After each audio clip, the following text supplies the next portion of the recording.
What's up guys, my name is Ace, and today we're going to be having a deep look at the headquarters area in CoD World War II.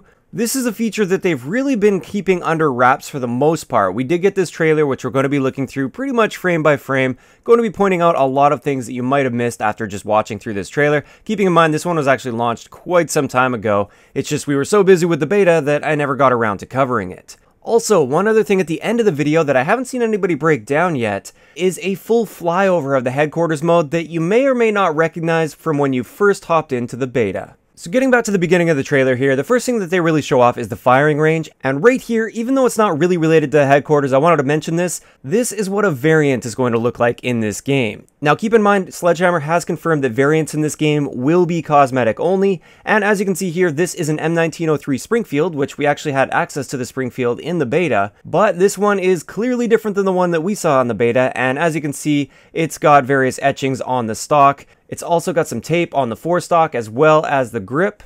And overall, this gets me kind of excited for the variant system. I was worried it would be way too far out there, but this is relatively grounded in reality, and I think it looks really cool as well. But that's pretty much it for the firing range. We've kind of seen the firing range before. It's no big surprise. Now we're getting into the Scorestreak training range. This is something that we hadn't seen until this point here.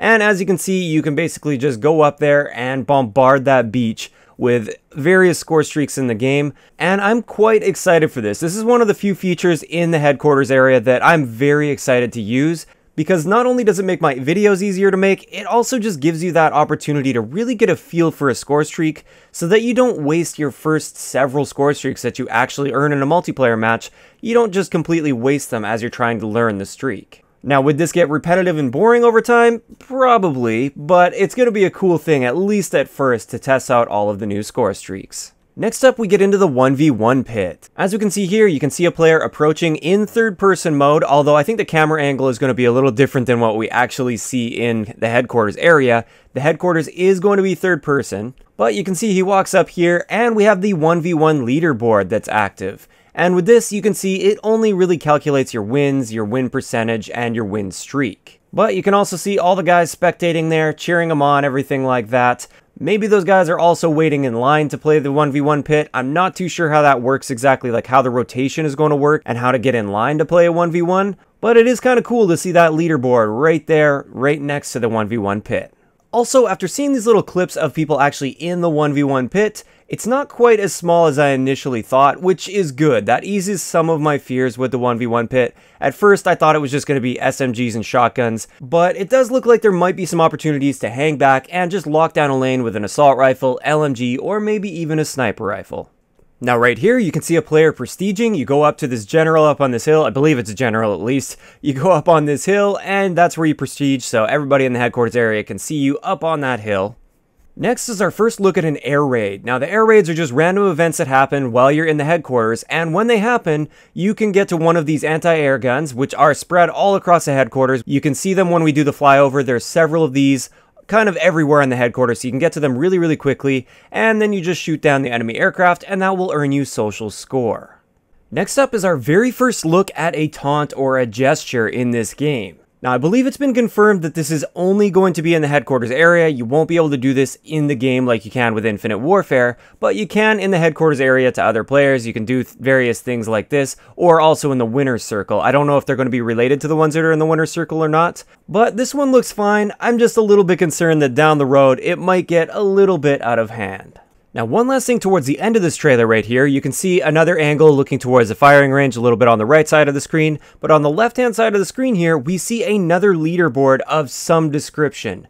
Now, I don't know if this one is tied to the firing range, because I know there is kind of a competitive mode that you can do within the firing range. I believe that's what this might be, but we are zoomed out a little bit too far, so we can't quite see what's going on there. I assume that's going to be the firing range leaderboard, but it might be a leaderboard for something else. So that's the trailer, but now let's go over the flyover. The flyover is going to give you a better indication of how the headquarters is laid out, and you also just get that kind of bird's eye view so you can see what's going on in the headquarters area. So right here, you can see it starts off with the firing range on the left-hand side there. On the right-hand side, you can see that tower. That tower there is where the score streak range is going to be. Then you can also see that little general up on the hill there. That's where you go up to prestige, and then we'll continue flying through here.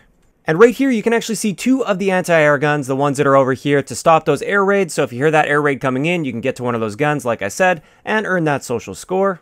And as we come up the hill here, we can actually see 2 more of those guns towards the backside of the headquarters area. And I also wanted to point out, just based on the other clips, it's pretty clear that the firing range is going to be to the left here. So if you come up the hill and take a left, that's where the firing range is going to be. And as we continue flying through right here, this is something we haven't really seen anything on so far. It appears this is where we're going to be buying our supply drops. As you can see under the table there, we can see some crates. They're pretty distinctive crates. They're not just random crates that seem to be thrown around the map. These appear to be supply drops, and we have 2 different colors, so probably a common and a rare. And this is more than likely where you're going to be going to open up those drops.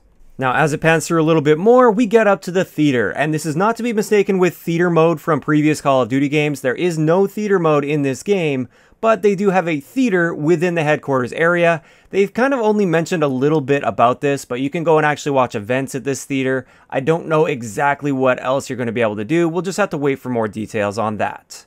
And with that, that wraps up all of the headquarters footage that we have so far for CoD World War II.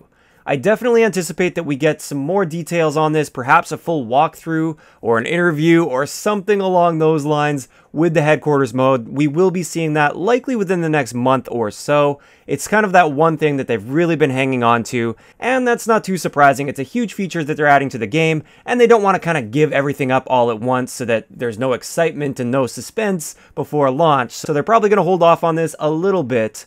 But I hope this video opened your eyes on how the headquarters is going to be laid out, how it's going to look, and just generally some of the features that are going to be in it. Personally, I am still slightly skeptical about this headquarters mode. I've been saying it from the beginning since we found out about this headquarters mode initially. I'm a bit skeptical. I feel like it might end up being a bit of a gimmick over time. I think it'll be really cool at first, but it'll kind of wear off on us, and it might just be a little bit of a time waster.